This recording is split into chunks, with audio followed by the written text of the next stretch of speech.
ఇటీవల ఇంగ్లాండ్ ప్రధానమంత్రి రిషి సునాక్ ఎన్నికలను అనౌన్స్ చేసిన పిమ్మట ఒక కార్యక్రమంలో మాట్లాడుతూ దేశ సమగ్రతకు భద్రతకు భంగం కలిగిస్తూ అతివాద చర్యలకు పాల్పడుతున్న ఎవ్వరినీ ఉపేక్షించేది లేదని, వారందరినీ అవసరమైతే ఇమిగ్రేషన్ చట్టాలను ఉపయోగించి దేశం వెలుపలకి పంపించి వేస్తామని తీవ్రమైన హెచ్చరికలు జారీ చేశారు.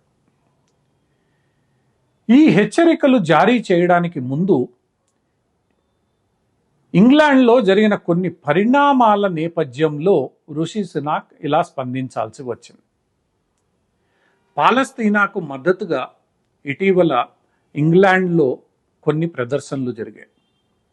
ఈ ప్రదర్శనలలో పాల్గొన్న నిరసనకారులు ఇజ్రాయెల్కు ఇంగ్లాండ్ మద్దతిస్తోందన్న విషయాన్ని చెప్పడానికి కొన్ని ప్లకార్డులను ప్రదర్శించారు. ఈ ప్లకార్డులలో బ్రిటన్ నాయకులను అవహేళన చేస్తూ, కించపరుస్తూ చిత్రాలను గీయడం జరిగింది లేదా ప్రచురించడం జరిగింది. దీనిపై ఇంగ్లాండ్లో తీవ్రమైన వాదోపవాదాలు, చర్చలు కొనసాగుతున్నాయి. పలు చోట్ల జాతీయవాదులకు, ఈ వలసవాదులకు ఘర్షణ వాతావరణం కూడా నెలకొంది. అంతేకాకుండా ఈ వలసవాదులు అంటే ఈ ఇస్లామిక్ మతానికి సంబంధించిన వారు, అలానే ఖలిస్తాన్కు మద్దతు పలికే వారి కారణంగా పలు చోట్ల ఘర్షణ వాతావరణం, ఉద్రిక్త వాతావరణం ఏర్పడుతున్నాయి.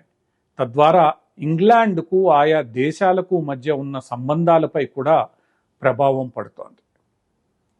ఈ విషయాన్ని గతంలోనే ఫ్రాన్సు గుర్తించింది. తదనుగుణంగా ఫ్రాన్సు అధ్యక్షుడు తీవ్రమైన చర్యలను తీసుకుంటున్నారు. ఈ దిశగా ఈరోజు ఇంగ్లాండ్ కదులుతోందే అన్న రీతిలో ప్రధాని రిషి సునాక్ స్పందించారు. ప్రజాస్వామ్యంలో నిరసనలు తెలుపుకునే హక్కు ప్రతి ఒక్కరికి ఉంటుందని, అయితే ఆ నిరసనలు తెలిపే సందర్భంలో వారు ఉంటున్న దేశాన్ని అగౌరవపరిచే హక్కు మాత్రం ఎవరికి ఉండదని రిషి సునాక్ స్పష్టం చేశారు. ఇలా ఉంటున్న దేశాన్ని అగౌరవపరుస్తూ వేరే దేశాన్ని పైకెత్తి గౌరవించి జేజేలు కొట్టడం ఏమాత్రం సబబు కాదని, ఇది దేశ సమగ్రతకు, దేశ రక్షణకు సంబంధించిన అంశంగా పరిగణిస్తామని ఆయన స్పష్టం చేశారు. మన దేశంలో కూడా ఈ దేశంలో స్థిర నివాసం నేర్చుకుని ఇక్కడ పుట్టి ఇక్కడ పెరిగిన పలువురు పాకిస్తాన్ జిందాబాద్ అని నినదిస్తూ ఉంటారు. వందే మాతరం పాడడం, భారతమాతకు జేజేలు పలకడం వీరికి ఏమాత్రం ఇష్టం ఉండదు, అంగీకరించరు కూడా. ఇక్కడ ఉంటూ, ఇక్కడ కూడు తింటూ, ఇక్కడ గాలిని పీలుస్తూ ఈ దేశాన్ని వీళ్ళు నిందిస్తారు. ఈరోజు బ్రిటన్లో జరుగుతున్నది కూడా ఇదే. భారతదేశంలో సెక్యులరిజం పేరుతో వీరందరినీ ఇన్నాళ్ళు భరిస్తూ వచ్చారు, ఇంకా భరిస్తారు కూడా. కానీ బ్రిటన్ లాంటి పాశ్చాత్య దేశాల్లో ఇది కుదరదు. ఎంత ప్రజాస్వామ్య దేశమైనా బ్రిటన్ లాంటి దేశాలు దీనిని అంగీకరించవు, ఉక్కుపాదంతో అణిచివేస్తాయని ఇప్పుడు బ్రిటిష్ ప్రధాని ప్రకటన స్పష్టం చేస్తోంది. ఏది ఏమైనప్పటికీ ఇస్లామిక్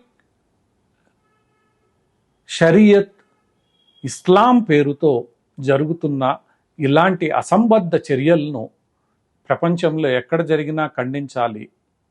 ఆయా దేశాల సార్వభౌమత్వాన్ని అగౌరవపరచడాన్ని తీవ్రంగా నిందించాలి. ఈ దిశగా ఎవరు పనిచేసినా అది సమర్థనీయం కాదు.